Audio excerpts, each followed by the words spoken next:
eins og blómstrið eina, uppvex á sléttri grund. Komið þið sæl og blessuð. Í þessari kynningu ætlum við að fjalla Hallgrím Pétursson, íslenska stórskáldið okkar, og hans ævi. Hallgrímur Pétursson var fæddur árið 1614 að talið að Gröf á Höfðaströnd í Skagafirði. Sonur hjónanna Péturs Guðmundssonar og Sólveigar Jónsdóttur. Pabbi hans var hringdýra á Hólum, en Guðbrandur Þorláksson biskup og faðir Hallgríms voru bræðrasynir en ekkert vitað móður hans. Hún kann hafa dáið þegar Hallgrímur var enn ungur. Hann stundaði tíma nám við Hólaskóla en kláraði ekki.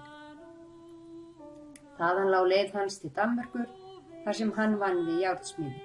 Þetta Brynjólfur Skálholtsbiskup leysti hann frá störfum og kom honum í Vorflóaskóla.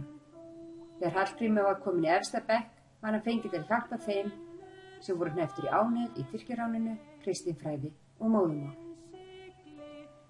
Þar kynntist hann Guðríði Símonardóttur, betur þekkt sem Tyrkjagudda, sem var 16 árum eldri en hann og gift kona. Felldu þau hugi saman og varðu fljótt barnshafandi, sem var til þess að þau þurftu að flytja aftur til Íslands. Guðríður taldi mann sinn, Eyjólf Sólmundarson, látinn, en talið hann hafi drukknað rétt fyrir komu hennar til Íslands. Því fremdu þau ekki fordómsbrot, heldur frillulíf. Þegar heim var komið tók við mikil fátækt, erfiðleikar, erfiðisvinna og barnamissir. Þar á meðal var Steinunn 4 ára sem Hallgrímur samdi harmljóð til. Brynjólfur lét vígja Hallgrím til prests.